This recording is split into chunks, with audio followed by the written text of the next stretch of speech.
I'll bring the lights down a little bit. Got it. Okay. Meeting record. Great.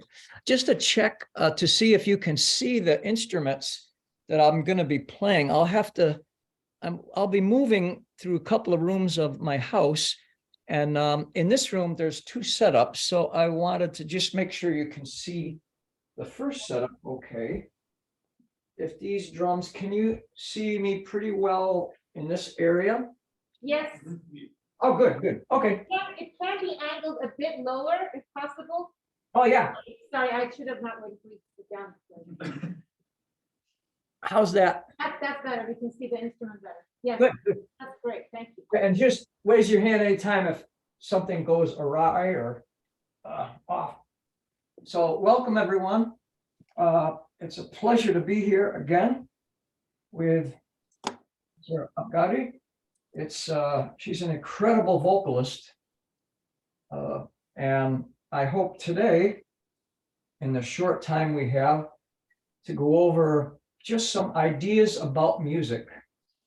And for my theme today, I'd like to talk about sound and meaning in traditional music.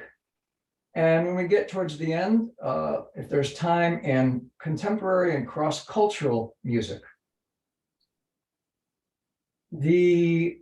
I don't like to rush through a lot of different traditions quickly, because each one we could spend years on.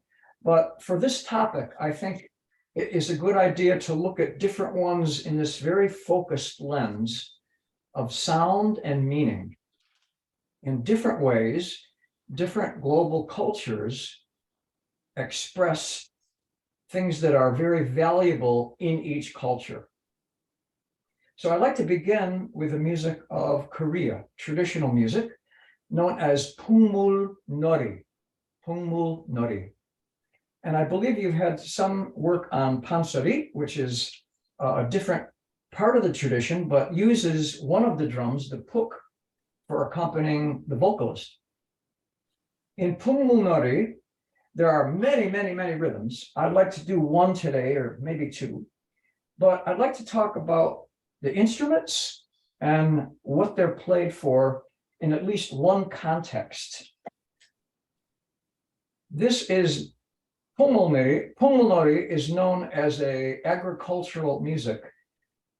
Actually, it's unofficially titled a farmer's band music, and it's used and performed to give pleas, requests to the spirit world to have a good harvest so that the village will survive and thrive and will have enough to eat.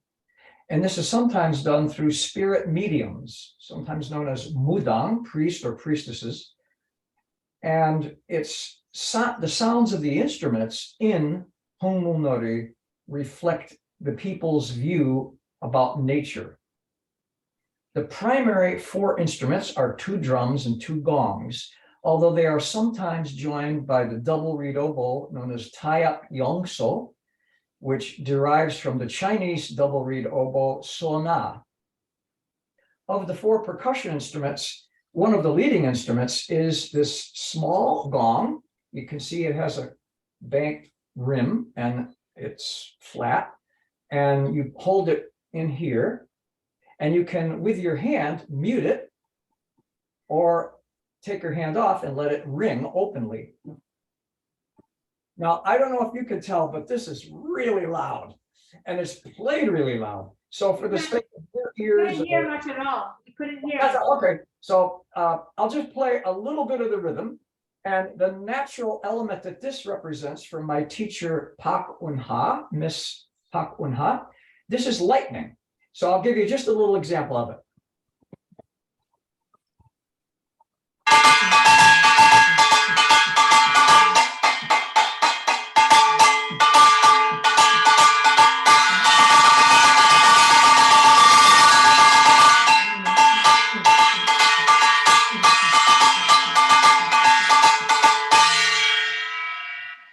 That gong, that small gong, is kwengari, kwengari, and it's said to have the sound of lightning. The next instrument I'd like to look at that also can be a leading instrument is this double-headed. You can see it has two heads. This is synthetic heads, but they're usually traditionally with animal skin membranes, wood. And by means of tightening these straps, you can keep the drum heads taut and give a clear, open tone. There are both open and mute tones played in this instrument known as chango. And the left hand mallet is held like this. In Western rudimental drumming, the left hand often play, or the offhand, if you like, plays with the stick between the third and fourth finger. I was in drum corps a long time ago, so that's how we held it. But for chungo, it's between the fourth and fifth fingers. Very interesting. And this left hand can do regular strokes, and it can come over to the other side also for regular open strokes. The right hand is a very thin stick, as you can see, and this plays both open and mute strokes, and sometimes even at the rim. So these combinations of strokes can give you many different rhythms and sounds within this ensemble, again known as pumul nori. So let me just give you a few sounds going along with the rhythm of the gong.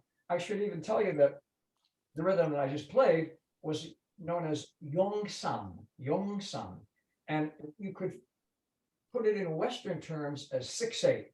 1, 2, 3, 4, 5, 6, 1, 2, 3, 4, 5, 6, 1, 2, 3, 4, 5, 6, 1, 2, 3, 4, 5, 6. As I'll just do it again.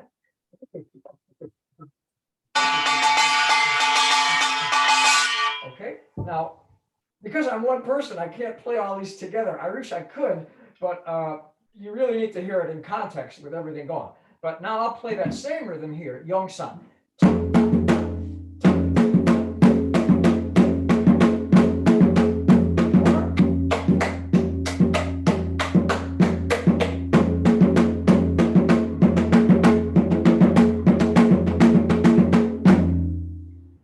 And a way that the traditional musicians describe the sounds are left hand open, kung, K-U-N-G, kung. Right hand open, ta. And some teachers say tak is the muted. And when they're together, the tong. It's either hit exactly together, or if as in drumming, you have one stroke slightly ahead of the other as a grace note, usually the left hand first. You hear that little difference? That's a kind of variation. So let me play that same Yongsan.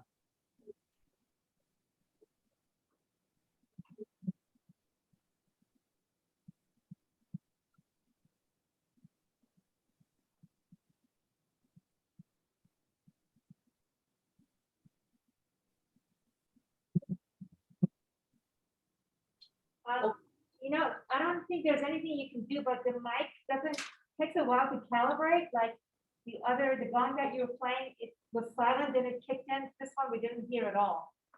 I'm sorry, can you hear any of it? We couldn't hear. Oh, maybe I should get closer. 1 second, what did you say? I wonder if my audio is on. I hope it is. Is your original sound on? Does it say original sound on? Original sound. Uh-oh. It says it's off all of a sudden. Can you click on it again? And it should say on. Okay. It was on. You did a test run and it was on. Oh, I wonder, was it on before at all? It was on Tuesday when you and I, or whenever we had, Wednesday when we had our session, whenever it was, we had our trial. I think it is. It may be the volume of the gong might have turned it off. No, but okay, so does it say on now on top of your screen? Yeah, let me check. I think it does. Yeah, it is. Okay, let's try it again if you don't mind. I'm sorry. Yeah. Did you hear the small gong rhythm? Yeah, it just took a while to kick in. The other one never kicked in. Should I do this drum again? If you don't mind. Oh yeah, sure. But the small gong you have.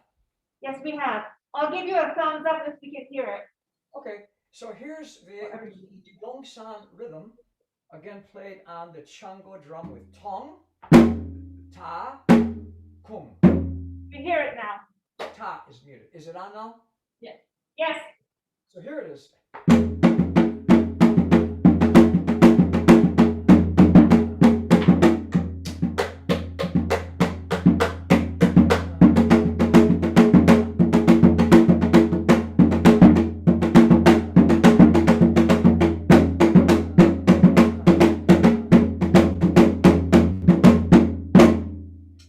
So that chango, it's okay. Yeah, please Yes. raise your hand if you lose the sound. Um, this is rain. The small kwadzo, these are both leading instruments, is lightning. Now I'd like to move over to the deep drum, double-headed drum called puk. And this, my teacher, Pak Eunha, said that this is heard very often as thunder. And you basically play open strokes. Move this. Now in pansori and other vocal styles, sometimes a single drummer will accompany the vocalist and will play a combination of stick strokes on the middle of the head, occasionally a mute, and then rim strokes. Slight example,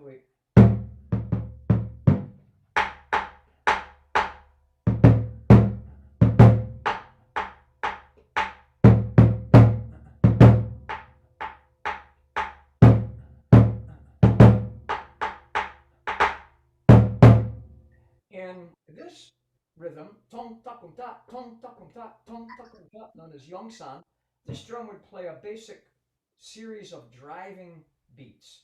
Tong takum ta, tong takum ta, tong takum ta, tong takum ta.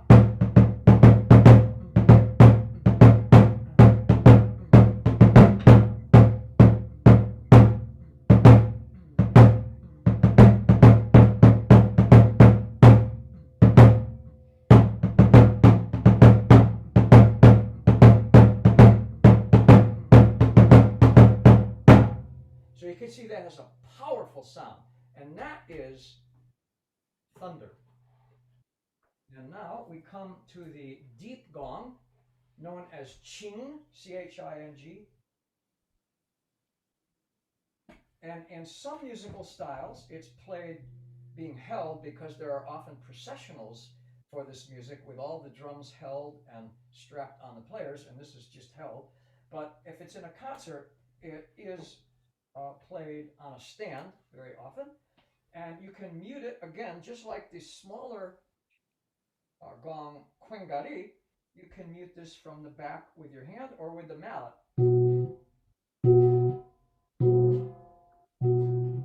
And it has a really beautiful sound that just fluctuates in the space, and many of the gongs have a downward. They go bow. Sometimes this does it, but sometimes it doesn't. So I don't know if it will. But let me just play a couple so you can hear how the sound fluctuates after the gong is hit.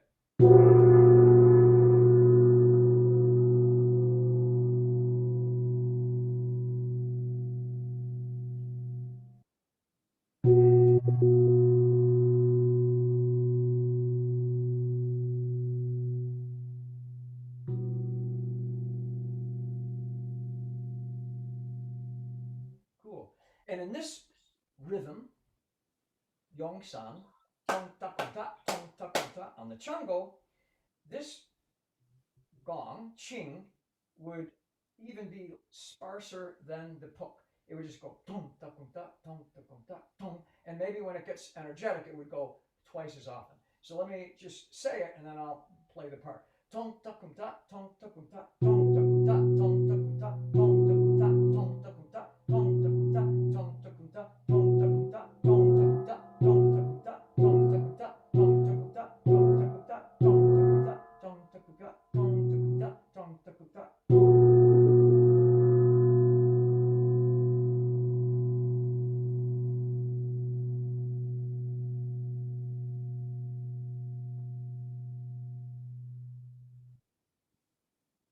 Okay, so this is, once again, the quartet of percussion instruments, two gongs, the small kwengari, the larger ching gong, lightning, wind, and the double-headed drum chango, rain, and the deep puk drum, thunder. So again, the meaning, one of the meanings, this is used for many things, for spirit connection, for transcendence, for going into trance and possession in spiritual ceremonies. It's related to Buddhism.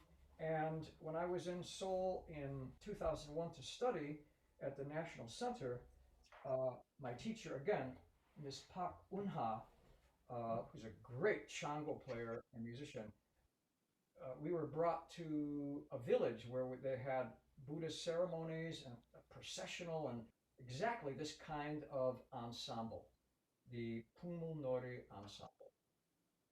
So here we see it's a part of connecting with the spirit world and specifically among the agricultural community to ask for a good harvest, to give thanks for a harvest, or planting, tending, harvesting crops.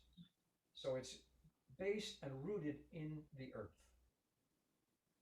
I'd like to now go to another global culture. The First Nations or Native American peoples in the Western Hemisphere. And for that, there are so many examples of things that it was hard to figure out which ones to do. And I think what I'll do now, I think I'm going to move the camera this way a little bit. Is that better? Yes. Yeah, cool. All right. So there are a number of things. The main one that I'd like to look at is a singing and dancing among the Plains people coming from Lakota Sioux, who live in South Dakota and nearby areas in Montana, Wyoming, and so forth. And the Lakota commemorate a battle with Lieutenant Colonel George Armstrong Custer that happened in southeastern Montana at Little Bighorn, and it was in June 25th and 26th of 1876. And following the Civil War, much of the U.S. Army was commissioned to go westward to help the westward movement of people that had come to the U.S. from Europe to take over the land from the Native Americans. In effect, an invasion. And it's good, we can talk about this later, but it's good to remember that in this discussion of peoples, the people that inhabited the Western Hemisphere came here across what is now the Bering Straits from Asia during the Second Ice Age from 25,000 to 13,000 BC, glaciers and the rise of ice all over brought the oceans down so that there were land bridges between many of the continents, and between what is now Russia and Alaska, the Bering Strait was land. And the theory is that animals started to go across that, and indigenous peoples went across it following the animals to get food. And they came here in two successive large migrations between 23,000 BC and 18,000 BC, some 25,000 years ago, and spread eventually to eastward to Greenland and across the north and down through what's now the US into Central America, the Caribbean, and South America.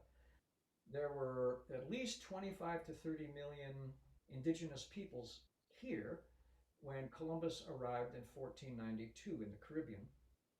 And just something to think about, that it's ironic that the very people who were here for 23,000 years, 25,000 years, are now considered illegal aliens in a land that they once roamed and lived and had a beautiful culture that was highly developed, very sophisticated with imagery and art and leisure, kinship systems, legal systems, had worked out how to farm and do agriculture. At first, they were very nomadic, but eventually settled into agriculture and contributed so many crops to the world um, cuisine. Although at the time it wasn't restaurant cuisine, it was just survival cuisine, and had were pretty much in some harmony with nature. It wasn't a, it wasn't a deification of a noble savage. No, it was life was hard, and they struggled and they survived, but they did survive, and they developed highly complex cultures. In what is now St. Louis, there was a civilization called the Mound Builders, the Pueblo cave uh, civilization. In Central America, the Aztec and the Maya, and in South America, the Inca were just a few among many, many highly developed civilizations. So each with poetry, imagery, creation stories, cosmology, and so forth. But here, focusing back on our uh, commemoration of history among the Lakota, one of these songs that was taught to me by Paul Hadzima, who lives with the Lakota Sioux each year, and through David McAllister and another great musician I perform with now, a Native American jazz performer, mixashawn. I was taught this song by Paul Hadzima, and it has the words kola tokile, kola tokile, kola tokile, kola chea pelo, eh. Kola tokile is where have they gone? My friend, kola, my friend, where have they gone? Tokile, where have they gone? Kola chea, kola chea pelo, eh. That means, oh, my friend, they're crying, they're crying. Oh, why are they crying? Then the second part, kola tokile, kola tokile, kola tokile, waziata kisi zape, eh. Again, kola tokile, where, my friend, where have they gone? Where have they gone? My friend, they are up north fighting. Wazia means pine trees, wazia, and waziata refers to where they are, in this case, up in the north, up in Montana, where the fighting was with Custer. And so, my friend, where have they gone? They are crying. My friend, where have they gone? Up north, they're fighting, referring to the battle in which Sitting Bull and Crazy Horse and the Lakota Sioux and the Cheyenne and the Arapaho, among others, fought the U.S. Army 7th Regiment, 7th Army, and defeated and wiped out Custer, as a matter of fact. So this is seen as a symbol of Native American First Nations resistance against the colonial invasion of people that came after Columbus and moved gradually westward to wipe the Native American people out of their homeland, put and crowd them into reservations, and basically destroy them. Great book that talks about this, not only in the United States but across the world, uh, is by Jared Diamond, ethnobiologist at UCLA. This is some years ago, called Guns, Germs, and Steel. And it documents how the Europeans had science with compasses, big gunboats, armor, gunpowder that they took from China, where it was used just for celebrations, not for killing people. And they used all of that in their movement through boats to uh, to colonize peoples in the whole world, but in this case, in the New World. Guns, Germs, and Steel by Jared Diamond. Germs meaning a lot of the indigenous peoples were killed not just by uh, military conflict, but by the lack of immunity to some of the diseases that the Europeans brought with them. So this song, now I have to tell you, I'm a really bad singer. So if you want to laugh, go ahead. I cannot sing this like the Lakota Sioux because they imagine this. There's like 15 people around the drum playing and screeching at the highest level. I can't even do it myself. So I'll try to do a little bit of it, but it's not. I can tell you right now, it's not going to be very good. And I should state too, we can talk about this later, each of these traditions that I'm presenting, the Korean pungmulnori, the Lakota drumming, later Middle Eastern usul, and then West African drumming and dance, and African American jazz. I am not a member of any of those cultures. And I only speak about, I only teach or share, perform, record with the permission of the masters of the cultures that I have studied and gone to live with. I feel that's a very important thing to do because the cultures are not mine, and there's a history of the cultures being basically ripped off by outsiders, just as the people have been ripped off. So I never perform anything without getting permission. So everything I'm doing today is not without approval of people for many years. And when possible, I try to always include artists from the cultures in performances or presentations and compensation as well, if there's recording or anything like that, which I note in all my books and CDs and so forth, which if anybody's interested, we can talk about later. But just so you don't think I'm making all this, oh yeah, I know this stuff. No, I'm a very small student of each of these cultures. It would take a lifetime to have even a basic knowledge of them. So I consider myself a student, a young student of it, and not in any way an expert. But I want to share this with you because it was important when it was given to me. So here's the song, and it's got vocables and then mostly words, kola tokile, and so forth. And oh yeah, this drum is a Western bass drum. Why is that? Well, originally the plains used a big carved drum like this because they liked the deep sound, and many people could sit around it and play. And they still use that. But when the U.S. Army had marching band instruments, you can see the drums, they liked the sound of it because it's also very deep. So they used this kind of a drum and still do. If you go to a powwow, you'll see both a carved large drum or a regular bass drum. Here is a jazz early New Orleans big bass drum with calfskin head, actually. And it has a beautiful big sound. The New England weather, I have to be careful because the New England dry weather can be very sensitive. But here it is. I'll do my best. Kola tokile, kola tokile, kola tokile, kola tokile, kola che apelo e. Kola tokile, kola tokile, kola tokile, kola tokile, kola tokile, wazia takisizape.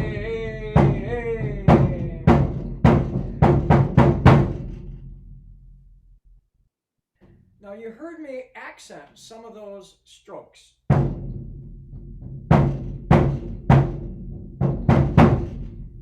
What happens with those strokes are called honoring the drum. And what happens is that the dancers, if they're usually near the drums, they dip low and bow to the drums to honor the drums. So those accents represent places where the dancers would come up and do that dance. And you'll see this kind of drumming very commonly at powwows, because this is almost now, because it's spread from the plains Indians to most all of the other Indian communities in the northern hemisphere. Which, by the way, I should ask, when the time Columbus came, there were at least 25 to 30 million indigenous peoples in the Western Hemisphere, as I mentioned earlier, but there were about 7 different large geographical areas of native peoples.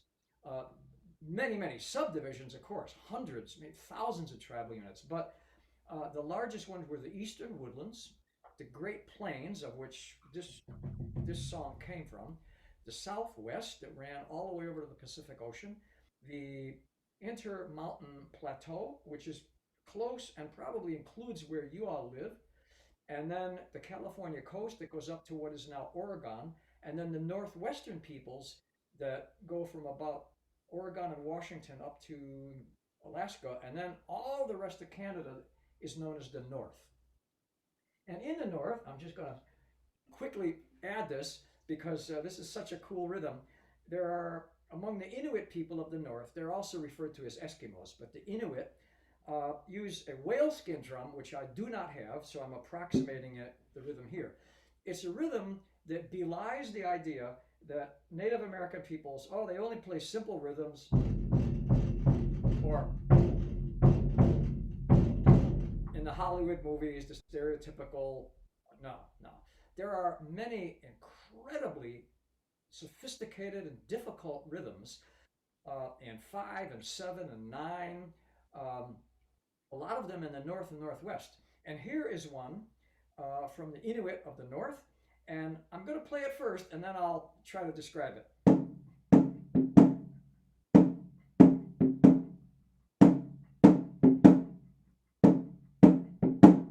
Now, what that is, I listened to a tape from my teacher who lived with the Navajo and was one of the first great ethnomusicologists, David Park McAllister. He taught at Wesleyan University and was my teacher there. And he gave me this tape, and I listened to it, and I said, okay, well, it's a big 3. 1, 2, 3, 1, 2, 3. But it wasn't. It was a little different. So when I listened to it and slowed it down back then we used tape machines with actual tape. It's actually an 11. Now, the Native Americans are not thinking 1, 2, 3, 4, 5, 6, 7. No, they're feeling it as just a 1, a big heartbeat. However, if you're going to analyze it, and which I had to do because I don't know it, and I had to write it down. So, well, okay, it was 11. So I'll do it really slow and I'll count, right? You never count when you do it, but just so we can hear what it is. 1, 2, 3, 1, 2, 3, 1, 2, 3, 4, 5, 1, 2, 3, 1, 2, 3, 1, 2, 3, 4, 5, 1, 2, 3, 1, 2, 3, 1, 2, 3, 4, 5, 1, 2, 3, 1, 2, 3, 4, 5, 1, 2, 3, 1, 2, 3, 1, 2, 3. It was so intoxicating when I heard that. My God, I got to really learn that and learn others, and also adapt it to my jazz ensemble.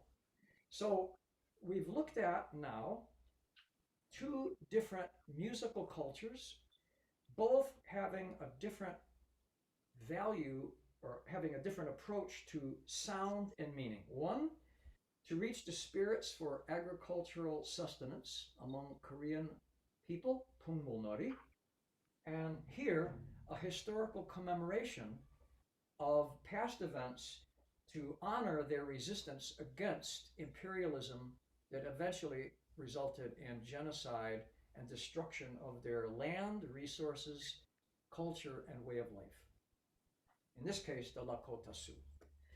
So I guess before we go on, we could either, the next thing I'd like to look at is music of West Asia in the Middle East, but we could either take a quick question answer period now, or maybe after we do West Asia in the Middle East. So I'll leave it up to you, Professor Abghari, what you think would be best. We have about an hour and 25 minutes, and we should take a break at some point too. So whatever, do you guys have some questions now? Any questions about what you've heard so far?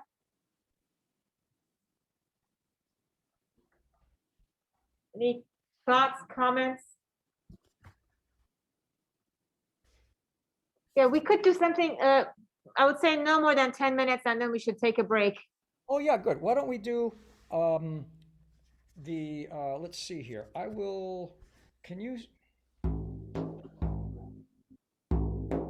hear this okay? Yes. Good. Okay, cool. So why don't we do it right here? And then after that, if anybody has a question, then we can take a break. And what I'd like to do is, spur of the moment, ask after I demonstrate a couple of the rhythms, ask Professor Abghari to join me in an open duo. Let's see here. Is this okay? Yeah. This is called, well, this is a synthetic version. I have a beautiful, this is from the Middle East, and, well, this isn't, but it's supposed to be a bendir, B-E-N-D-I-R. In many cultures of the Middle East, these are known as frame drums. Some of them are not circular, but a lot of them are. In Persia, in Iran, they're known as daf, and some have metal jingles. In Turkey, where is the tradition that I studied, this drum is called bendir, bendir. However, because I had a beautiful bendir from Turkey with a goat skin, it was like sounds so great. I brought it here to New England, and the dry winter weather and the heat destroyed the head. So, for practical purposes, the only thing I could use is a synthetic, which looks wow, this looks like I got it at a fluorescent illuminated Walmart or something. God, but it has the sound, so I'm not going to let that bother me. But please excuse the fact that this is not really a bendir, but gives us the sound. And in bendir, there are just three or four basic tones. One is doom, a deep tone, and you can do it by the flesh of your first finger or just on your third finger. It's a low tone near the edge, but you can also do it with one or two fingers, even a little flam. That's doom. Tek is a fingernail like that, or muted. Sometimes when it's open, it's called kya. So tek, kya, and the third finger or third and fourth of the holding hand is a soft kind of tek, or sometimes called me. Do me, do me. So I'll just like to demonstrate a couple of rhythms. There's many. The combinations are said to represent time cycles, not unlike the time cycles of days and minutes, hours, lifetimes, years, epochs, era, all that. It can represent the cycles of life. One here is called aksak samai. That means camel's limp. It's in 10 beats, and it goes doom, tek, tek, ya, doom, doom, hek, doom, tek, tek, ya, doom, tek, doom, tek, tek, ya, doom, doom, tek, tek, ya, doom, tek, tek, ya, tek, doom. Now you notice I played each one a little differently because there are many variations, and it's traditional to do those variations. Here's one, so that's called aksak samai, camel's limp. Here's just basic samai, which is 6 beats. 1, 2, 3, 4, 5, 6. 1, 2, 3, 4, 5, 6. 1, 2.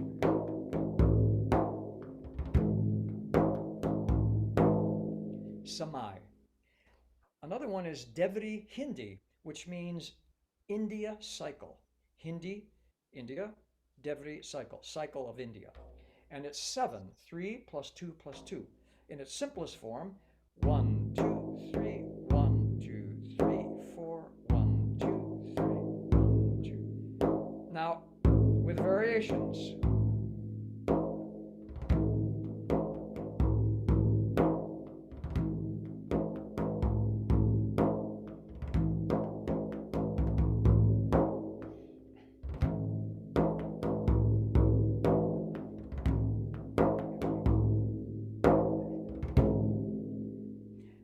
I'd like to also mention that in this tradition, unlike so many where you hear drumming and percussion is filling up the time and doing a lot of extra variations and beats, that can happen, but the aesthetic here in this music from my teacher Feridun Ozogren and Latif Bolat is that you leave space. You do not fill everything up with all kinds of complex rhythms. You want to make it as airy and open as possible.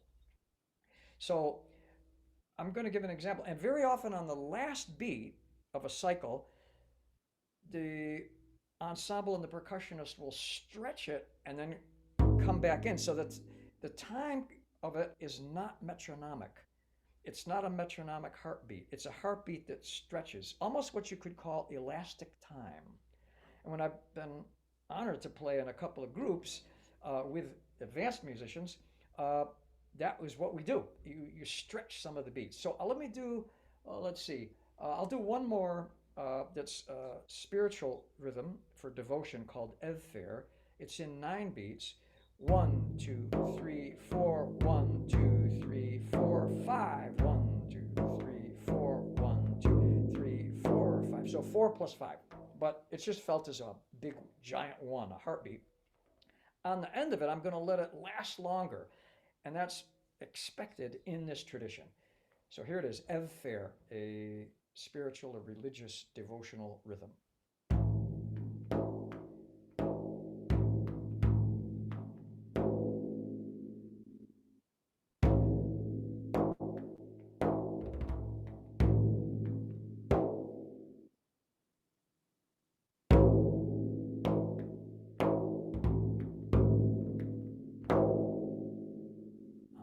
So that's just to me a really beautiful thing as a musician to have an idea of the time is not rigid, it's stretched. And I actually personally see that as a possible expression of the openness of the desert and the sand and the sky. It's just open and it's floating in a way. It's not like assembly line, machine driven perfection, in quotes. So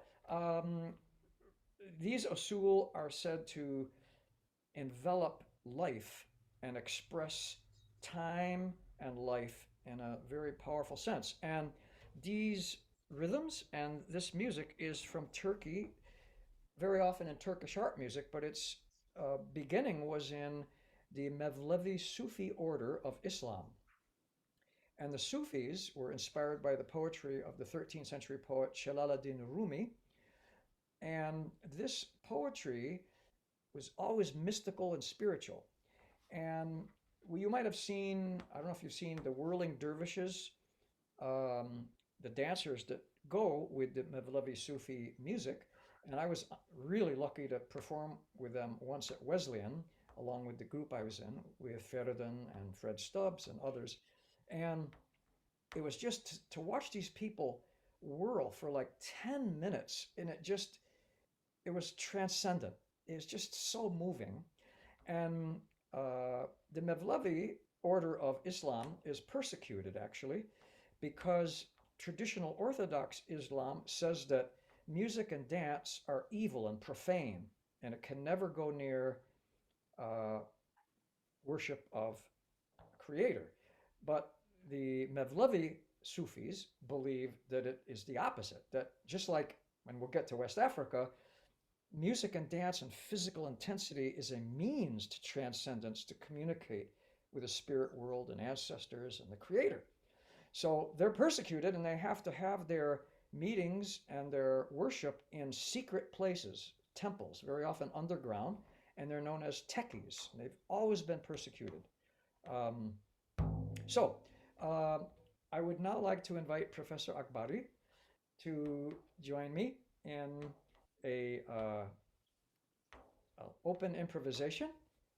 And have you all heard Professor Abghari sing? Yes. Oh, okay, Oh, cool. thank you. I need to just change the setting. Yeah. To turn on original sound on my end so that you can hear me. How do you hear me now as I yeah. talk to you? I can hear you well. Hear me okay? All right. Where is original sound on this one? Advanced. We worked together. I met Professor Abghari in Fred Ho's Afro-Asian Music Ensemble and many of his groups. And Fred heard her sing, and he was so inspired, he had her come to do a lot of his music because a lot of the time, singers in one tradition won't be flexible to do things in others. And he heard in her artistry the ability to go to be traditional, but also to cross over tradition to do cross cultural music. And in his case, it was with a political and cultural message, and she was just perfect for it. And that's why it's such a joy to work with her when we did perform with Fred. You're very kind. So I hope this is okay as far as seeing me and hearing me. Oh, yeah, yeah. Okay. Okay, here we go. I'll start.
Beautiful.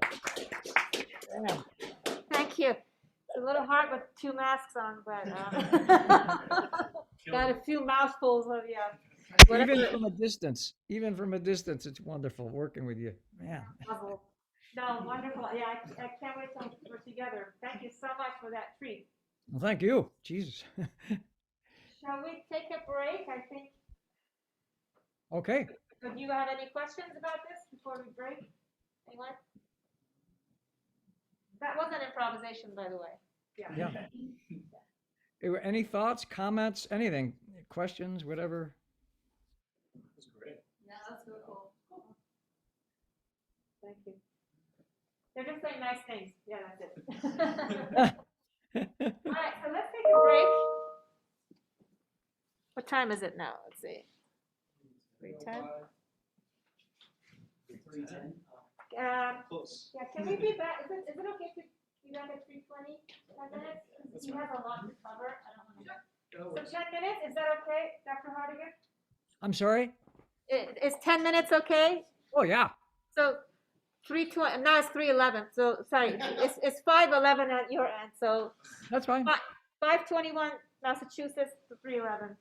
Cool. Okay, looking forward. Yeah, yeah, I will still be here. I have to be here, like, I'll be here till like probably 8 tonight. You like never leave. All right, thank you, so we'll take a break. Okay, cool. That felt great, Haleh. Yeah, me too. Again, I miss being with you in the same room and doing this, so. Oh, I know that would be best. But you know what's cool about it? Even how many thousand miles away, and with the unfortunate latency, but it makes it possible because uh, the style we were doing isn't metronomic. I was, stretching the time, and you were hearing it and playing over it, so it worked fine. Yeah, yeah. But thank you so much. Okay, so we'll Cool. take a break All and right. we'll see you back in a bit. Yeah, I'll see you in a minute. Okay, thanks. I'll turn off the video and mute. That's fine. Let's go. So I can probably.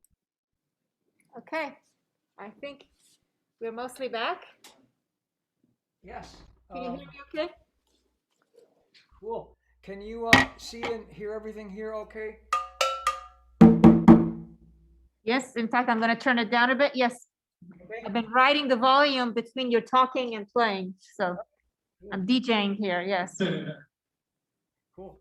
So we've now seen 3 examples of global cultures, music with sound and meaning in different contexts. The first was Korean pungmulnori with reaching to the spirit world for a good harvest, agricultural music, if you will.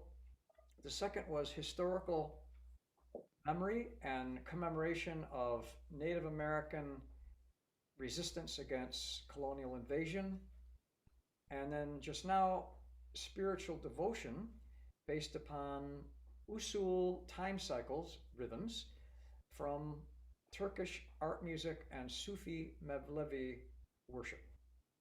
I'd like to now, for the rest of our time, move to West Africa and African American traditions.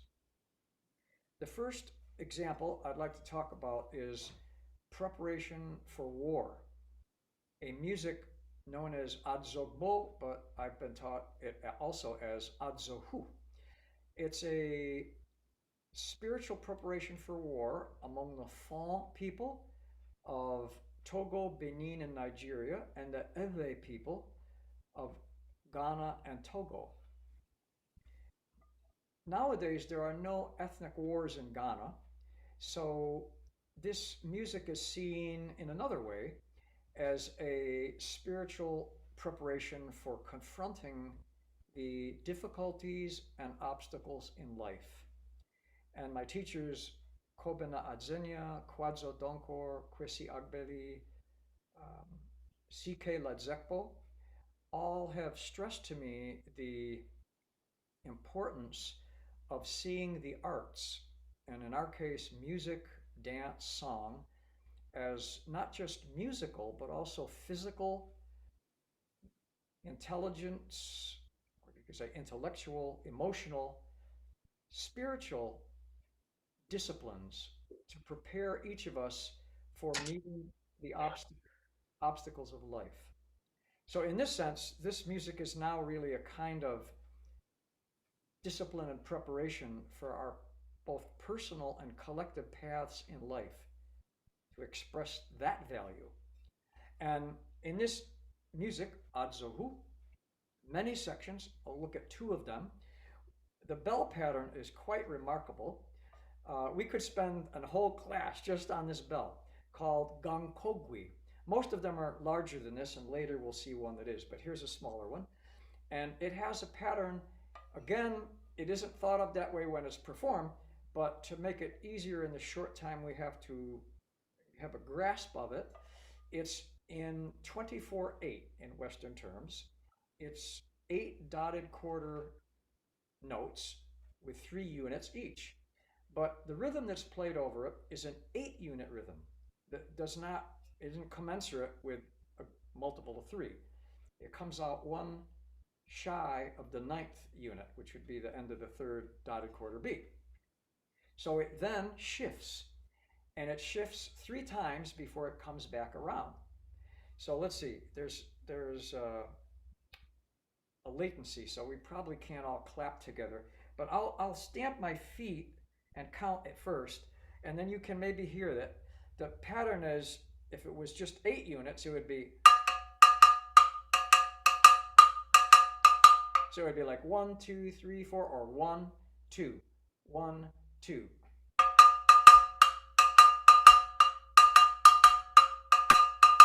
Aha. Now, though, in a triple feel, it gets shifted. So each time it's played, it starts on a different part of the beat. The second time it's on the 3rd partial. The 3rd time it's on the 2nd partial. So I'll count and then I'll play it and see if you can. It's not easy, so it might be tough, but see if you can get a sense of this. So it's 1, 2, 3, and again each beat is 3. So it's 1 to 2 to 3 to 4 to 5 to 6, 7, 8.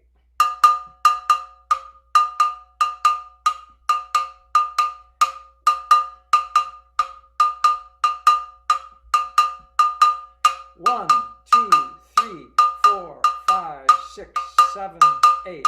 1, 2, 3, 4, 5, 6, 7, 8, and so forth. Okay, that's the bell pattern. There are many drums, kagan, kiri, sogo. We'd be here till midnight just to go through those. So I'm going to get this right down to the bell, which is the heartbeat, and then the lead drum, achimefu. Oh, this bell is called gankogwi. It has a large and a small chamber. Among the Ewe people, where I have studied this music, this larger part of the bell, iron, is the voice of the mother, and this smaller part is the voice of the child.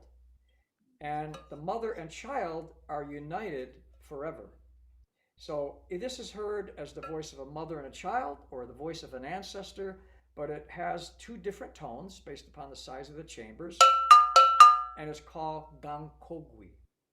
Okay, now, while, unfortunately I can't do both, so while we have that in our head, I'm now going to play some rhythms from this achimefu lead drum. And this lead drum has many different tones. Ga, de, gi, ki, to, chi, or cha, some villages, cha, ka, ja, ji. Some low, middle, high. Low, middle, high. Combination of low and high. Combination of high and high. All African languages south of the Sahara are tonal.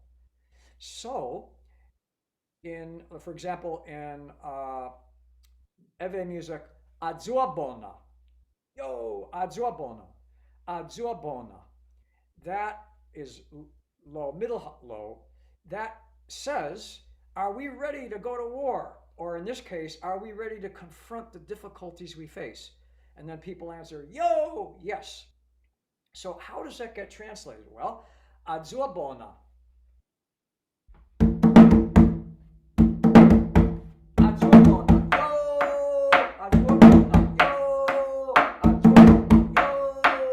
So this lead drum call and the supporting kagan kiri instruments answer that call with their own specific rhythms every time the lead drum changes. And certain dance movements also happen. And the dance movement is here, over here. I can't do too much, I'm sorry, because I had a surgical procedure done and I have to wait a few months before I get back, but it's like this. And then when that call happens, the dancers go down deeper, lower, and then come back up, all right? It's different than that, but I can't do too much more. My apologies. So let's play this. I'll start with the bell pattern if you want to try to feel it here. And then I'll go right to that rhythm, okay? So 1, 2, 3, 4, 5, 6, 7, 8.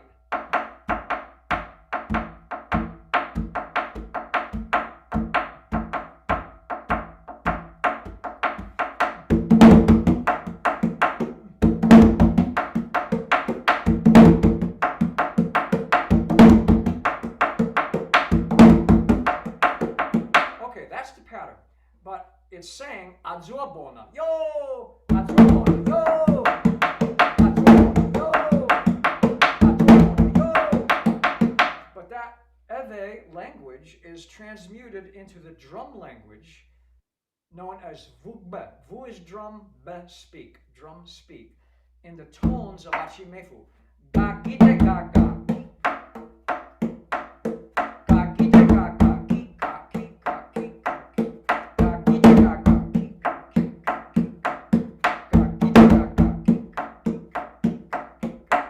And that means, if for somebody really knows the music and the drumming, they would understand that that means adzuabona, yo, adzuabona, yo, adzuabona, yo, adzuabona, yo, adzuabona, yo. Okay, so this is a very detailed and quite sophisticated musical expression of language in drum tones, and the language has meaning that can give genealogies, histories, moral advice. In this case, an exhortation to let's face these difficult things we all get in life. All of us have complete insanity at some point or not. We're confronted with unfairness and betrayal and whatever. And this helps us to meet those challenges in life. So this is one example. Now, there's a second part to adzogbo, adzohu, that I'd like to share with you. And that's the same idea, same idea. It's 24/8, 8 dotted quarters, but there's an 8-unit phrase that repeats and shifts over 3 times before it comes back to the same place. And this one, I'll do it again as if it were in a duple 4/4 feel. 1, 2, 3, 4. 1, 2, 3, 4. 1, 2, 3, 4. 1, 2, 3, 4. 1, 2, 3, 4. But now in a triple feel. 1, 2, 3, 2, 2, 3, 3, 2, 3, 4, 2, 3, 5, 2, 3, 6, 2, 3, 7, 2, 3, 8, 2, 3.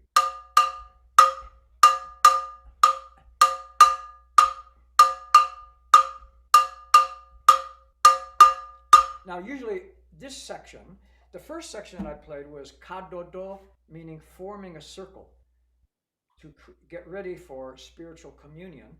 This section, ago, means showing different prowess, and it's often played faster, so I'll play it at the more appropriate tempo. 1, 2, 3, 4, 5, 6, 7, 8.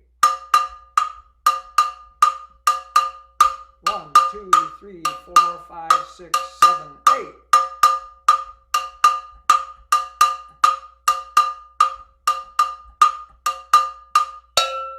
Okay, that's the, again, gankogui, heartbeat, the bell, what kobena adzenyah calls the invisible connector or conductor. And back to the lead drum achimefu, and I'll play, there's so many, but I'll play one. It's an extended pattern. It goes miva dugbaji, miva dugbaji, miva, miva, miva, miva dugbaji. Edwoken mivane, miapo, mivane, miapo, mivane, miapo dugbaji. Beji, beji, beji, beji, beji, beji, beji, beji, ji, miva dugbaji. And that means miva, come. Come, everybody, come, see them. Come see them. Miva dugbaji. Miva, miva, miva, come, come, come. Edwoken mivane miapo. That means come and see them, the dancers, the drummers, the singers, the warriors, all the village. Everybody's getting together. Let's get ready to go. Beji, beji, beji, beji. Life mission, life mission, life mission. Meaning our lives are their mission. They will defend us. Our lives are their mission. Miva dugbaji. Miva dugbaji. Miva, miva, miva, miva dugbaji. Edwoken mivane miapo, mivane miapo, mivane miapo dugbaji. Beji, beji, beji, beji, beji, beji, beji, beji, ji, miva dugbaji. So now I'll do it in context. So I'll start with the bell pattern here and try to give the pulse, and then I'll run into the pattern. And this is played on the lead drum as gite, ja, ja, ja. I'm saying now are the drum language tones, the vugbe, that expresses the tones of the indigenous Ewe language in this saying. Gide, cha, cha, cha. Gide, cha, cha, cha. Gide, cha, cha, cha. Gide, gide, gide, gide, cha, cha, cha. Gide, gide, gide, ga, gide, gide, gide, ga, gide, gide, gide, ga, gide, gide, cha, cha, cha. Chi, cha, chi, cha, chi, cha, chi, cha, chi, cha, chi, cha, chi, cha, chi, cha, cha, gide. Now say it with the Ewe language. Me va du bashi. Me va du bashi. Me va du bashi. Me va, me va, me va, me va du bashi. Token me vane, mia po, me vane, mia po, me vane, mia po du bashi. Veggie, veggie, veggie, veggie, veggie, veggie, veggie, veggie. Me va du bashi.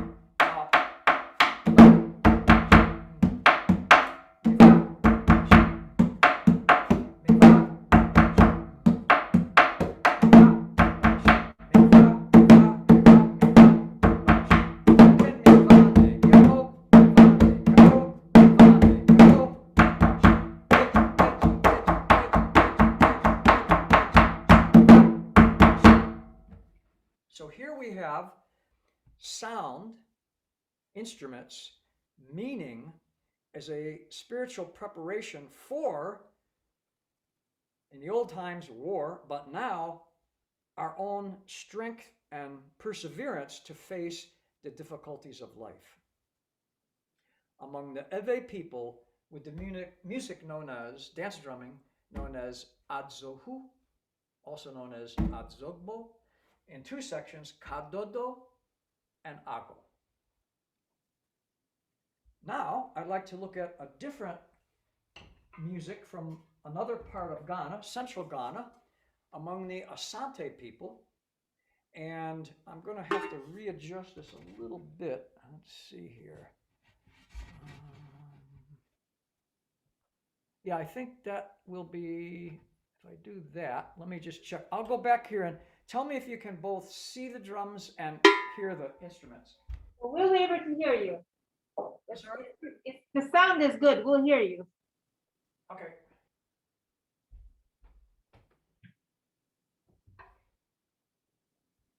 How's this? Good. And you can hear me speaking? Yes. Oh, good. Okay. So among the Asante, there are, like the Ewe and Dakbamba and Ga people, there are 36 cultural groups in Ghana. And each one has its own drumming, its own dance, its own cosmology and beliefs, language. And among the Asante, there is a royal court music known as fantamfram, and four sections of it, one of which I'd like to demonstrate. It's called Ato Peretia. And this music is often used in processional, although it can be used in other times. And the chief or king of the Asante Hene, is carried in procession to the palace at Mansha Palace in Kumasi, which is a large city. Kumasi is the capital city of the Asante region. And this has many supporting drums, but the main drums that lead the ensemble are two master drums, and here is one of the two bells that plays. And its pattern, again, and I don't want to overload you with Western terms, but just so you can quickly grasp it, it's in what we would call, if you're going to write it out, 12/8 time. With, unlike the adzohu earlier with 24/8 with 8 dotted quarters, this is half the length of 12/8 time with 24/8 with 8 dotted quarters. This is 12/8 with 4 dotted quarters. So it would be like 1, 2, 3, 4, 5, 6, 7, 8, 9, 10, 11, 12. 1, 2, 3, 4, 5, 6, 7, 8, 9, 10, 11, 12. 1, 2, 3, 4, 5, 6, 7, 8, 9, 10, 11, 12. 1, 2, 3, 4. 1, 2, 3, 4. 1, 2, 3, 4.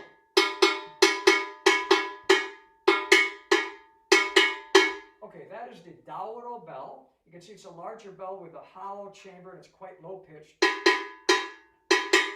and that's the heartbeat for this music known as Fonton from Atopiretia. The conversations among the two sets of lead drums are between the atumpang, two of them played by one person, the lower drum sounding as a male voice, and the higher drum sounding as a female voice. And usually, it's a wider gap of pitch, but low and high. And these drums can express the tones of the Twi language. The Asante speak Twi. It's spelled T-W-I, but it's pronounced C-H-W-E-E, Twi. And there's an invocation done especially for the music known as Adoa, which is language-based.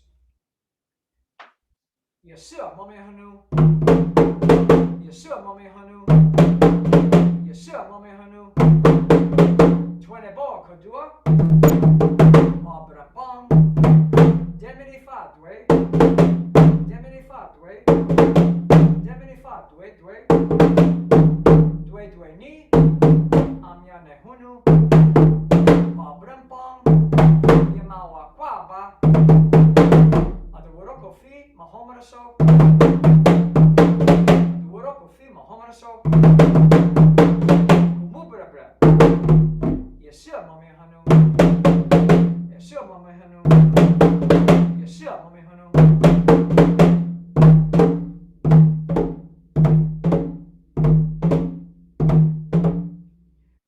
That translates as honored person, revered person, especially if it's a funeral or a memorial to someone. We understand you have gone through life with all its troubles, but we honor you on your path to another level, another existence. So that's an invocation of the Asante people, often played before the Adoa funeral or social music. But it shows how the drums, tones of the drums can express the tones of the indigenous Twi language of the Asante people. So now back to Fontam from Atopiretia section. And the Atumpang you've heard, low high. These two drums, each played by a single person, are called boma. And the one is slightly higher than the other. This is lower, and then higher. And usually they'd be tipped a little, it would sound even huge, even larger. I don't know if you can hear it over the computer, but these have a huge sound, and they're usually played outdoors. So I would never do this in a performance, but to demonstrate, to show the dialogue between the two, I have to play two drums. But this would never be done traditionally, but my teachers said it's okay to do, to share this with people. So I'll start with the bell pattern. I'll play it here, or here, so you get a sense of it. 1, 2, 3, 4.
So this is just one short example of one part of Atopiretia of the Asante people used in the royal court at Mancha Palace for the king, the paramount chief of the Asante, known as Asantehene. And the current Asantehene is Ose Tutu II, And I had the honor of playing a few times at a festival for him at Masha Palace, and even my jazz quartet, Blood Drum Spirit, got to go to Ghana when we made a film, and we played there for him and the royal family. Again, later I can give you the name of the film. It's called We Are One, and where we can, if you want to check it out, that's cool. But that is, these are two more examples of sound and meaning among the Fon and Ewe people in the Adzohu dance drumming, preparing for war, preparing for facing the obstacles of life, and then here the Fantôme from Atoperetia music of the Asante people in processionals and honoring the royal family with the royal court music that we just heard. So I think now we can go into one more room, and while I'm moving, if there's any questions you might have before I go to another setup, that would be fine. Yes, you Feel have a free to ask. if you'll be able to hear him project. All right. Can you hear him? All right. Two things. One, what was the name of the I guess six you're using to play the kobena? The Remember? six? The six. Yeah. And second, how many other drums ended up being destroyed because of the climate, the changing climate? Oh, good question. Yeah, you have to take good care of them. They need to be kept humidified.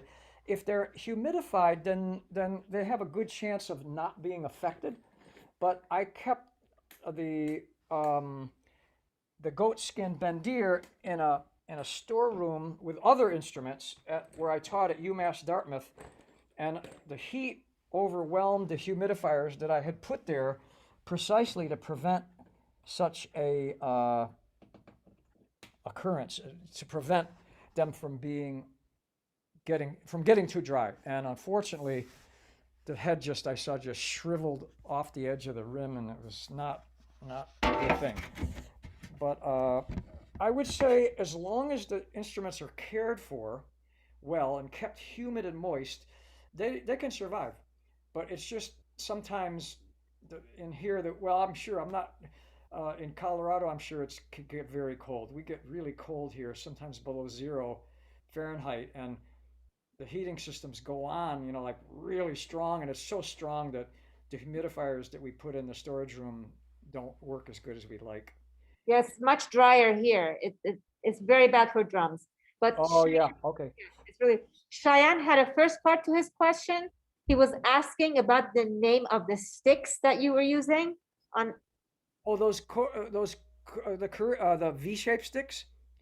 Yeah. Yes. Oh yeah, they're called nkonta. Some people call them kotakro, but the traditional name is nkonta. Can you spell it? Nkonta, I believe, is the spelling. Nkonta. One more time spelling. Nkonta. Thank you. Anglicized, but in both Ewe and Chui, they have letters we don't have in English. They have a backward C that's like ah, and they have a V that's like PFV, and there's a Y that's like yeah, and then there's an E that's as in H, and an N that's nga, like NG, like in French, nga. So they have a bunch of letters we don't have, but that's an approximation in English. Nkonta, Nkonta, for those V-shaped sticks. Great. Any other questions? Yeah, take on. Nothing. No, we can move. Oh, there's one more. Yeah. With the encontra, do you ever have like a concern of actually like puncturing the head of the drum, or is there something on the edge of it that we couldn't see that prevents that? Yeah, usually with those sticks on the atumpang and boma, they play right in the middle or slightly off the middle with an open stroke, with sometimes mute strokes by pressing the stick on the head, but that's pretty much the extent of it. There aren't any other stroke variations for those drums. But are they padded at the tip? He's asking. Is there any padding? Oh, I see. Yeah. Traditionally, no, but because here the wood can get affected, I put tape or band-aids or other kind of adhesive things right on the tip. Yeah, good observation. Sorry, I missed what you meant. Yeah, there is a little thing put on so it doesn't cut into the head, because occasionally the end of the stick gets frayed and it can be sharp enough to bother the head. Yeah, it looked pretty vicious at our end. Like it looks pretty, yeah. It's everybody's like, don't rip it. Okay, great. Any other questions? Okay. Any thoughts? Any other thoughts? No, we can continue. Good. Okay. Now, can you hear? Can you see me? Yes. Okay, good. Now I'd like to move to another music of the Ewe people. And this is a old warrior music, but again, it now does a lot of things: moral advice, preparation for life, and quote proverbs, and commemorate history. And so this music has a lead drum called kwadzo vuga. Vuga is drum, vu or vuga is drum. Kwadzo, this is the name of this music, kwadzo. And by the way, the one we just did, adzohu, the first one in that room, and then this are both in my book, West African Ewe Rhythms for Drum Set. And I'm not about selling anything, so I will send Professor Abghari that book, the text, and feel free to share it with everyone. The only problem is there's videos in it that I can't send, so, but at least you'll have the text for anybody that's interested in the music. And each of the 4 pieces, 2 of which are adzohu and this kwadzo, have the drum language written out for the different metaphors and sayings. So kwadzo has a lead drum, kwadzo vuga, supporting drum, kidi, and another supporting drum, kagan, a bell, gankogwi. This is a larger version of the double bell you saw in the other room, and a gourd rattle called a hatse. This is spelled A-X-A-T-S-E. X is like pronounced like H. A hatse. Gankogwi is G-A-N-K-O-G-U-I. Gankogwi, double bell. Kagang is K-A-G-A-N, but it's an N that's like nga. But for English purposes, K-A-G-A-N. Kidi is K-I-D-I. And kwadzo vuga is G-A-D-Z-O-V-U-G-A. Kwadzo vuga. And later we'll be seeing an hourglass drum called dono that's also played in this music. Let me give you... Sorry to interrupt. Where are these from again? Oh, and these are from the Ewe people of southeastern Ghana and Togo. Okay, so it's still Ghana and Togo. Okay, thanks. And here is the bell, and here, this bell pattern can be fast or slow. It's often played on a metal bucket called Ganu Bagba. G-A-N-U-G-B-A, G-B-A. Bagba, speak, metal, metal, speak. Ganu Bagba. But it's also played nowadays on Gankogwi. And so it's 12/8 in Western terms with 4 dotted quarters, 3 units each, 3/8 notes each. 1, 2, 3, 4, 5, 6, 7, 8, 9, 10, 11, 12. 1, 2, 3, 4, 5, 6, 7, 8, 9, 10, 11, 12. 1, 2, 3, 4, 5, 6, 7, 8, 9, 12. 1, 2, 3, 4.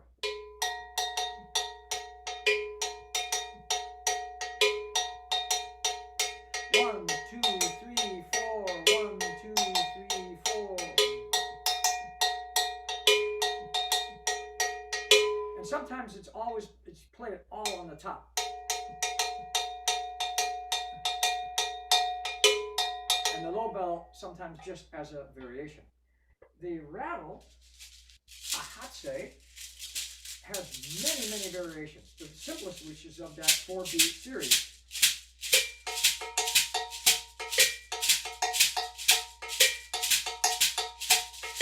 But another one of its patterns reflects the bell pattern by all the strokes being on the leg.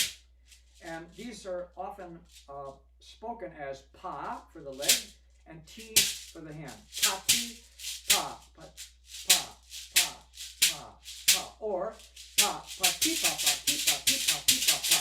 Pa, ti, pa, pa, ti, pa, ti, pa, ti, pa, pa. Pa, ti, pa, pa, ti, pa, ti, pa, ti, pa, pa. Pa, ti, pa, pa, ti, pa, ti, pa, ti, pa, pa. Now if you can can see what I'm doing there. If I take my hand away, I'm playing the same pattern, the same timeline or heartbeat on the ahate rattle as is played on the gankogwi.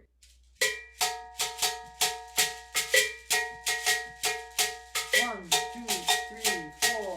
1, 2, 3, 4. 1, 2, 3,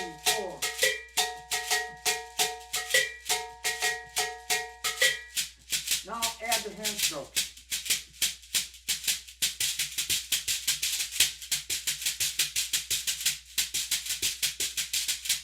Many variations.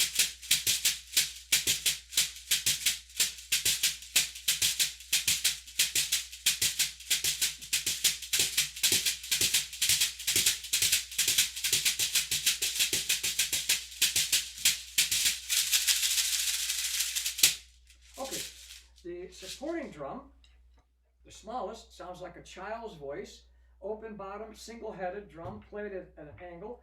Very sharp sound. Its name is like its sound, kagang, kagang, kagang. So it's, I guess as they say, onomatopoeic. And its pattern goes like this. 1, 2, 3, 4, 1, 2, 3, 4, 1, 2, 3, 4. Or I'll bring the rattle up to give the 4, 3, 4.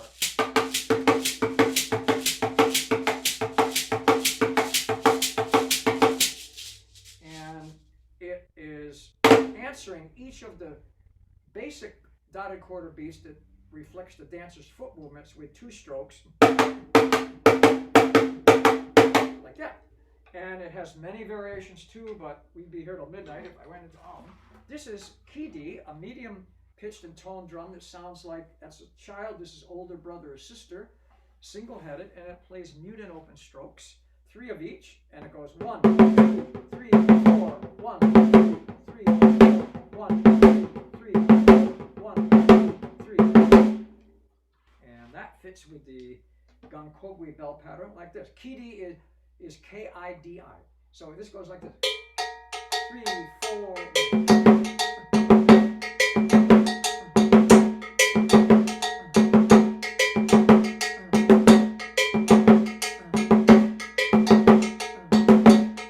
Okay, that's the kidi pattern. Now, the lead pattern, lead drum kwadzo, that pattern, well, that has many patterns. There's no single one, and in fact, it does a lot of variation, improvisation. But here, what I want to highlight is again the language in the eve. Soboji, soboji, gama. Do diafo pame. Gavayi soboji. Hi, hi, hi, hi, hi, hi, lo, lo, hi, hi, lo, lo, lo, lo, hi, hi, hi, hi. Soboji, soboji, gama. Do diafo pame. Gavayi soboji. Top of calf, top of calf. Iron ring will come up, top of calf, soboji. Now, as in most African language sayings, metaphors, proverbs, advice, wisdom, there's a literal meaning and there's an inner meaning. The inner meaning here is, traditionally in the villages, many people wear ankle bracelets. And what it's saying is, don't cover up your ankle bracelets with Western clothing because the ring is going to come up to the top of the calf and be seen in any case. Another expanded inner meaning is, don't hide your heritage in Western, not just clothes, but Western ways of life, thinking, religion, whatever, bum, bum, bum. Be proud of your African heritage, just as your traditional village iron ankle bracelet will come up and be seen on the top of your calf. Remember your heritage, be proud of it, and show your heritage. This is echoed in the adinkra symbol. I'm doing a book now on adinkra, A-D-I-N-K-R-A, the adinkra symbol known as sankofa. Look back and look at your past, see the past. And you may have seen some of them because in many parts of the world now, people wear these cloths and things with ankle bracelets. So this drum expresses that. Soboji, soboji gama, do dia fopame, gabai soboji ga, da, dege, dege, kichi, kichi, cha. So it's dege, dege, dege, ga, da, dege, ga, da, ga, ga, dege, dege, dege, ga, da, dege, ga, da, ga. Or in Ewe language,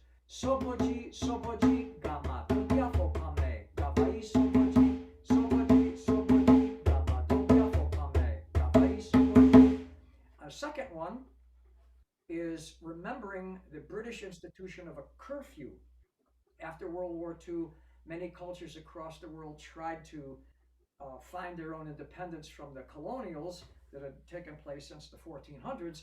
And the British instituted a curfew when the people of Ghana and all throughout West Africa were rising up.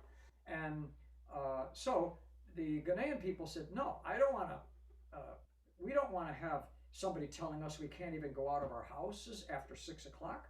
So this one is gadegafo, lo mid lo lo, gadegafo, or lo high lo lo, gadegafo, gadegafo. A bell is rung, it is 6 o'clock again. The inner meaning, it's 6 o'clock, you're telling us we can't go out of our house? No, this is our land. You don't have a right to come here and tell us what to do. We're standing in resistance against this intrusion into our lives. And that strategy was successful after the institution in 1953. March 6, 1957, Ghana became the first Black African country to achieve independence, and its first president was the socialist revolutionary Kwame Nkrumah, later deposed in a coup by the CIA, and he was aided and inspired by John Parkmore of England, Ireland, and the great Pan-Africanist scholar and teacher William Edward Burghardt Du Bois, W.E.B. Du Bois, who's lived just 2 hours from here and born in Great Barrington, Massachusetts. If you read any book on Black history, one of the great ones to read is his The Souls of Black Folk. W.E.B. Du Bois, The Souls of Black Folk. It gives an incredible history of people in the South, especially, having to cope with things and how they struggled and survived. He was a great, great scholar, W.E.B. Du Bois. And the first president of Ghana, Kwame Nkrumah, we're tired of this, no more. So here's a little bit of just a short segment of kwadzo dance drumming.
So just a little bit of kwadzo drumming. Now I'm going to run to the drum set. I hope you can, just tell me if you can see the drum set. I will have to go up a little.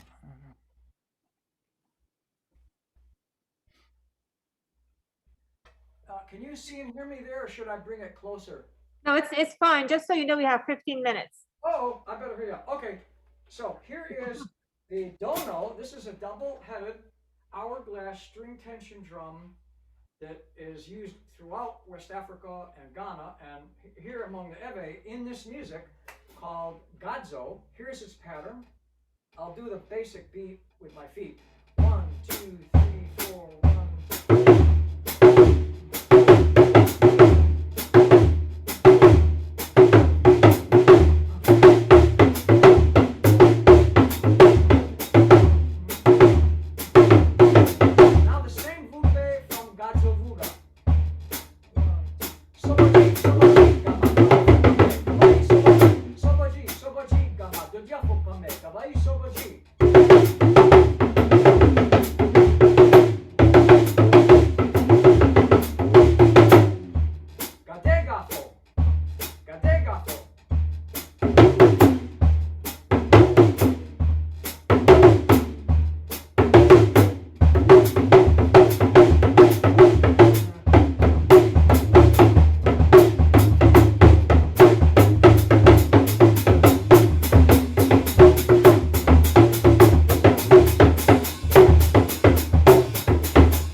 traditional West African music adapted in a cross-cultural setting to the drum set in the African American tradition known as jazz.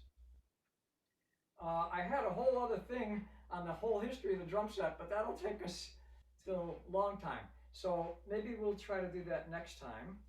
I guess the only quick last thing that I'd like to throw at you, or throw out, share with you, is we took West African rhythms and instrument into the drum set.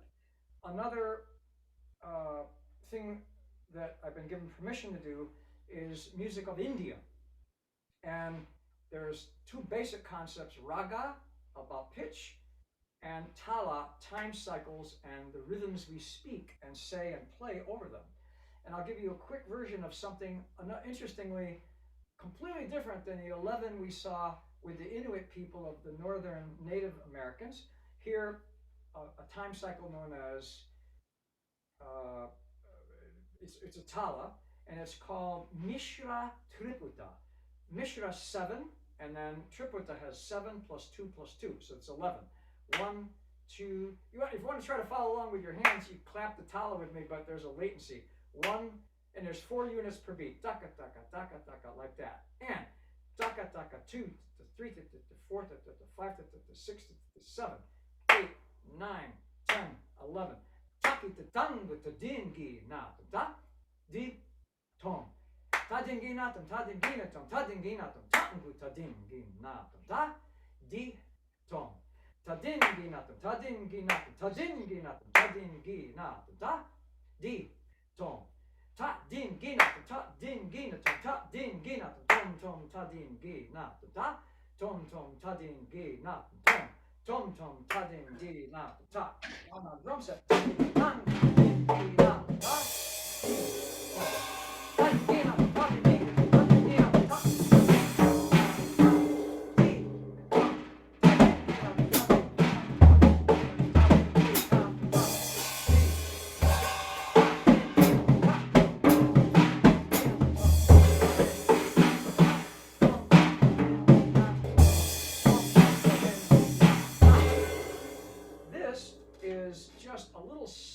Of taking 11, now at a faster tempo, into different grooves. A quasi West African feel, even though it's 11.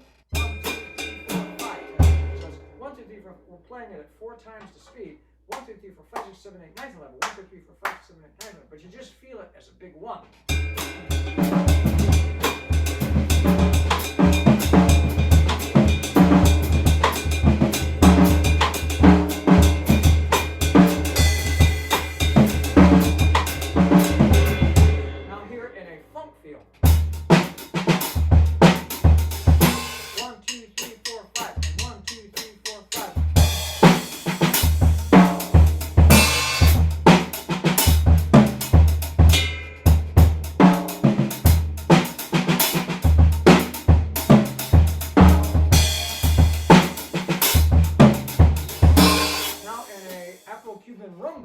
Implied statement.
going to get to it. Anyway, that's just the final episode of how we can adapt with permission elements of world cultures into the drum set in the African American tradition known as jazz. And if any of you have any other questions beyond today, just Professor Abghari has my email. Feel free to email me, and I will be glad to answer them. And I will send you, Professor, my book that deals with 2 of those African rhythms. And thank you for having me. And I'd stay as long as you want for questions, even if it's after class. But I appreciate your listening and your engagement, and wish you all well in your paths through time and space in this life.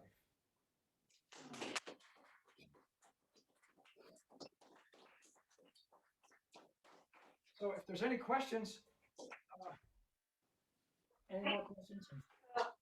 Questions, comments, thoughts? Daniel is going to do the front of the camera. Can you hear me okay? I'm sorry? I just had a question. I had to ask. It's Oh, yeah. your right cymbal sounds like one of the driest cymbals I've ever heard. So I was wondering what it was. Oh, good. You know, you must be a drummer. Yeah. Great, because very few people can tell. What it is, if you look, I taped it up. You can't Now, see. normally I don't tape cymbals because I think it takes away from their sound. But I got this old K cymbal. It's one of the early 602. You know, they're really incredible cymbals. There's nothing like them. And it was so beautiful, but the only problem is it was over ringing. It just rang so much. So I put tape on it and experimented with it. On the computer, it probably sounds to you perhaps too dry. Is that correct? Does it sound a little too dry?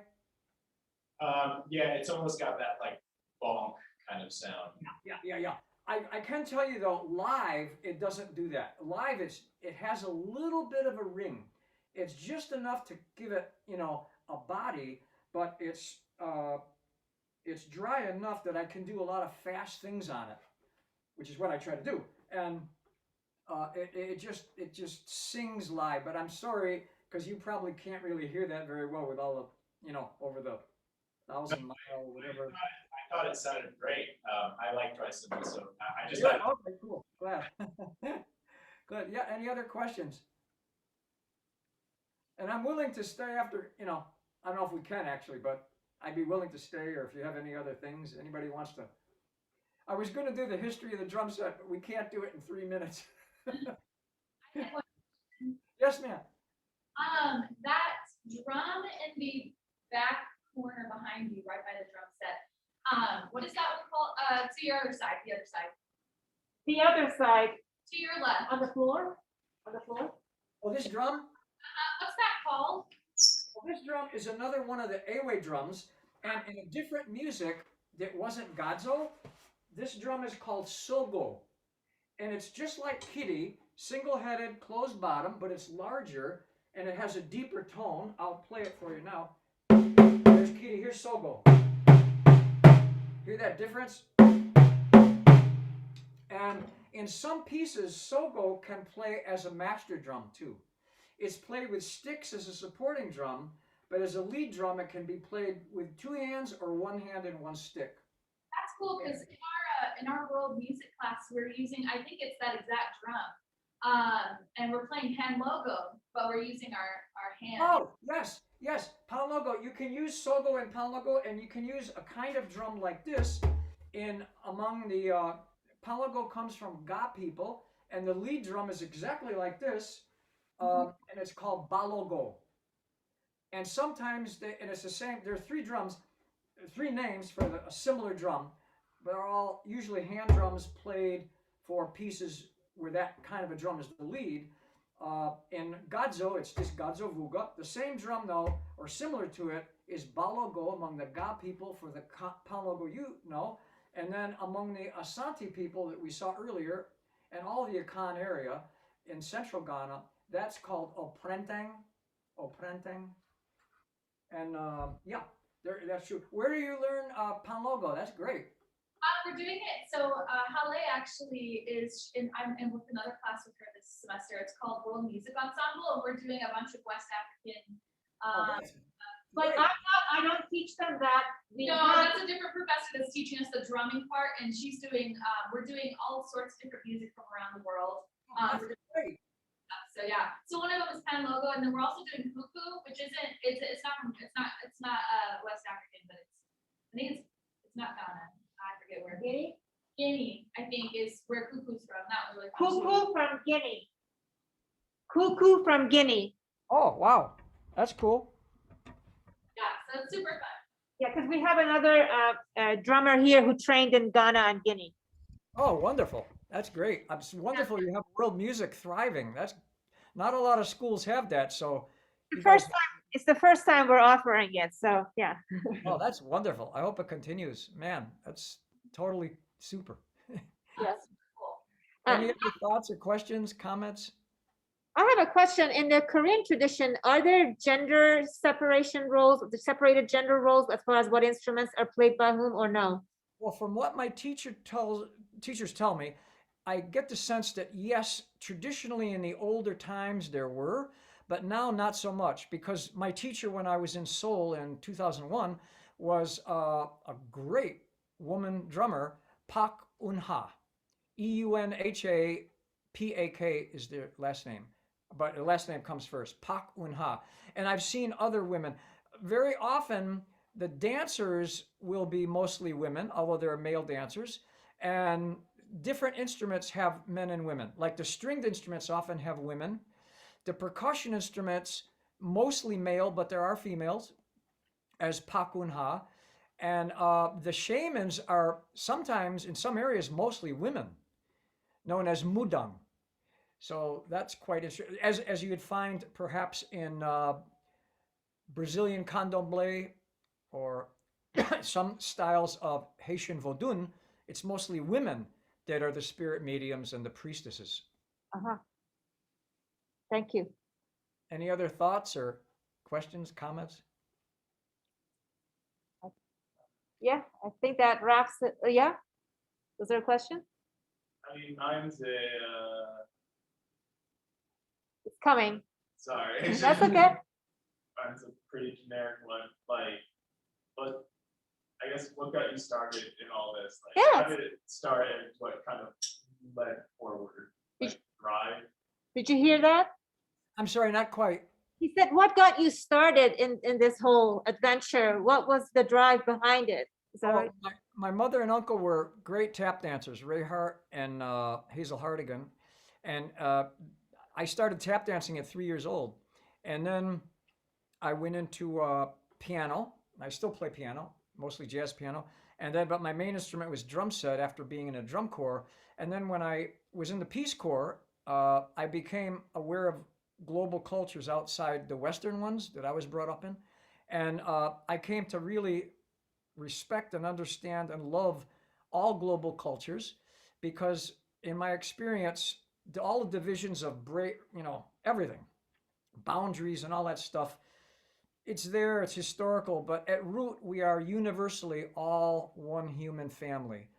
And I came to love the different expressions of that family. Like the great jazz trumpeter Dizzy Gillespie said, there's so many branches of this trunk, this tree that's humanity, each one with its own flowers and fruits and shapes and colors and sounds and everything.